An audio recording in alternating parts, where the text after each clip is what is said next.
Oh, here we go, part two. I took a few minutes to cool myself down. I got a little salty in part one. Um, I wanted to point back out if you're offended by the truth, that thickens up the skin. That is a very, very good thing for the people at Marvel. Tom Brevoort, Alana Smith, C.B. Cebulski. That is a very good thing for you to take heed of right now. Criticism. We don't look. There are comic companies out there that a lot of us in Comicsgate don't talk about. Do you know why? Because we don't care about their comics. We're not really that into their characters. We don't care what happens to them, but we have no emotional investment in the character. We have emotional investment in the Marvel universe, in the characters, in the things that have been created. That is why we criticize, because we can see it on the pages that we pick up and the pages we turn. We can see it at Comic-Con. We can see it in the dwindling presence of Marvel Comics. I mean, you don't even have your own Marvel Comics. You don't even have your own Twitter. You're part of Marvel Entertainment, which groups in everything, games and TV and movies. You can't even support your own Twitter, Marvel Comics. So that is what we see. That is why we criticize. Oh, and that is what drives us forward. Hopefully things will fix. Once again, we go back to the outdated MTV reality show post-interview that's played during, and then there's Silly Billy stuff going on in the background, and that's actually a pretty good face. That's actually pretty good, facial expression. That's not bad. Okay, whoever she is, Kate Bishop, maybe, I don't know. Fake Hawkeye. She's supposed to be the leader. Here's something you don't do if you're the leader of a group like this. You don't have a relationship with somebody on the team. I look back, I see this going on, and my brain instantly goes back to my time in the military when there was an NCOIC NCOIC is non-commissioned officer in charge. He's in charge of the shop of the flight. He was married to somebody who worked under him in the office. They kind of went around it by saying, "Oh, she works here, but she doesn't work directly under me," and blah blah blah. Yeah, she totally worked under you. See what I did there? I'm sorry, but anyway, because a situation like that, you always know which way he's going to go. He's always going to go in favor of his wife. You always knew she was going to get the choice assignment. She was going to get the choice jobs. When you guys were out there busting your humps, sweating it out, doing what you got to do, she was going to be in a nice cushy office with air conditioning. And that really hurt morale on in the flight, in the squad.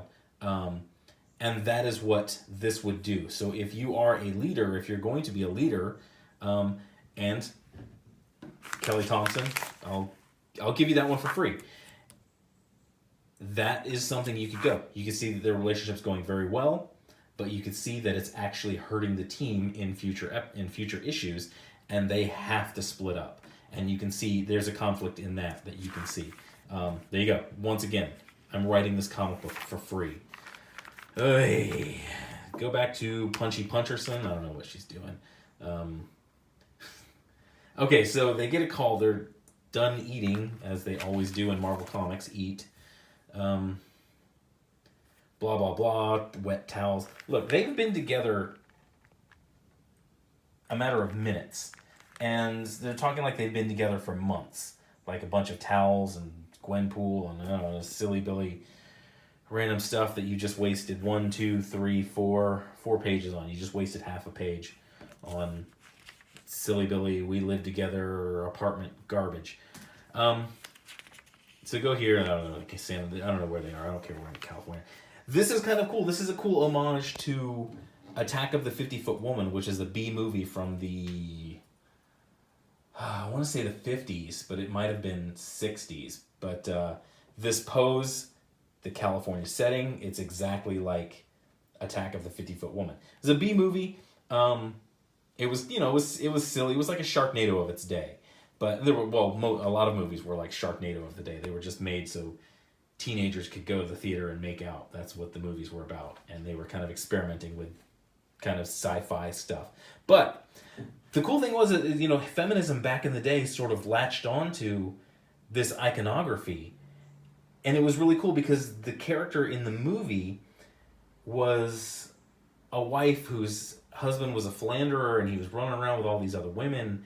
And then suddenly she has an encounter with an alien, and suddenly she's, you know, she was always the doormat to this guy, and suddenly she's 50 feet tall and she's unstoppable, and she goes and like King Kong's the dude and grabs him. And it was a silly movie, but it was sort of in the actual days of feminism, when feminism was starting to gain momentum. It was a symbolic thing of like the rising power of women in America. And it's very cool iconography, which they don't really use anymore, but she's kind of harkened back to, which I would like to see what a 2018 feminist director would do with a remake of Attack of the 50-Foot Woman. It would probably just be like, it would be like Pacific Rim. She would just be destroying things. So this is Tigra. She's a hero. She's an original West Coast Avenger. Maybe she'll join the team afterwards. But they're responding to that. I don't want to show everything. Once again, this is why no one likes Quentin Quire. Because this not, like, at no point can he take anything seriously. This is how he's always written. Nobody likes this. We come here to see superheroes doing superheroic things, and Quentin Quire is, there you go. Here's a free comic.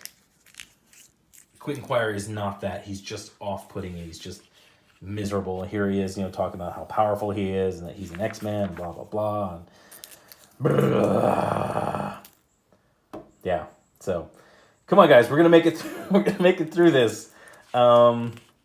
Yeah, they can't really get in touch with her, and something MODOK and blah blah blah. I don't know, man. America Chavez going through portals, and this is my thoughts. This panel sums up my thoughts of this comic book. This is like me. This is the comic book. I'm just like, just throwing it away. That's what this is. So this doesn't even get resolved. The whole thing with the giant Tigra doesn't even get resolved. This thing, once again, this is another part where it just goes off the rails, and I don't know why his head's so big. It's kind of weird.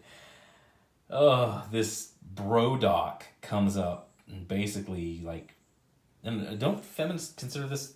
Don't women nowadays consider this rape? He just shows up and sweeps her off her feet and kisses her, and I don't know. It just seems like that would trigger them. And this, yeah, they even give it, once again, ultra masculine. He's going to be the villain. He's got this name of Brodock. There you go. I just do the thing for you. And forced cursing. Yeah, let's do this one. Same old, CB. I really think the numbers are going to reflect that this shipped really well. The ship numbers on this are going to be very big. I've yet to find anybody who liked this book. And you know, the thing is, when we saw this announced, we all said dumpster fire. And they had time, Kelly Thompson had time to really surpass our expectations of it. You know, she could have rewritten it, she could have redone it and said, yeah, let's you know, everybody says this is going to be garbage because the G.I.G.O. She could have really wowed us with an action comic on the West Coast with characters who are likable and interesting. Right then, you just have to cut that dude right out. Yeah, but we didn't. What we got is just hot trash of a bunch of characters that had failed series, and now they've put them together. They each failed on their own, in their own books, so now they've put them together so that they can fail in one team book. And it's really sad because back in the day, the West Coast Avengers were kind of a cool alternate to the Avengers. There was some pretty cool characters on that, and they had some good storylines. But to see this come back And where did we do? 1, 2, 3, 4, 5, 6, 7, 8, 9. Oh, I made it about 10 pages before it gave up on itself and just started being silly Billy, typical 2018. The writers don't get paid enough to give a damn. These people here don't give a damn. This guy here doesn't give a damn. It's just typical stuff. So that's what we're left with. I kind of have an idea. I think I'm probably going to mail this back to. I found Marvel's mailing address. I'm probably going to mail this back to Marvel with. I'm going to write. I got a Sharpie. I got a red Sharpie, so you know I'm serious. I'm just going to write something on the cover like if you're not going to take it seriously, why should I?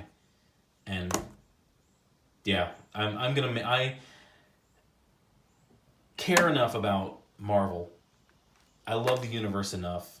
I want to see Marvel. I want to see a great Marvel because in a few years, Nerdican Jr. is going to be picking up comic books. He's already reading. He's like a year and a half old. He's like grabbing books and kind of like babbling to himself about it. So I'm very impressed with that. He's already reading. So in a couple years, I'm going to start putting comic books in his hand, introducing him to my old friends from my youth.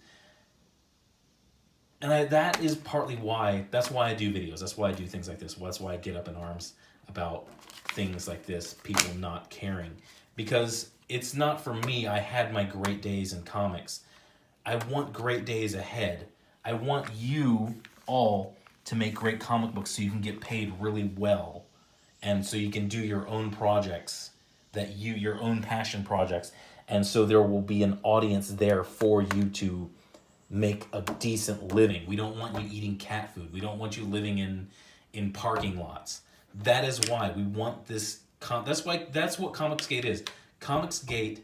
You guys always say you're racist, bigoted, homophobic, and blah blah blah blah, trans blah blah, whatever. No, we care. What we actually want is we want you to care because we care, and we want this industry to grow and be big again. So that's my little diatribe on Comicsgate. That's who we are. If you don't believe it, I challenge you to go find examples to where we are racist, bigoted, homophobic. Go find that, because if you find people who say they're Comicsgate who are doing shit like that, we'll be the first one to call them out too. So that's all I got for this. This book sucked. Do not buy this book. This is going to be, I'm guessing issue 7 will be on the shelves when it gets canceled. It will probably go to, there will probably be 10 to 11 issues of this.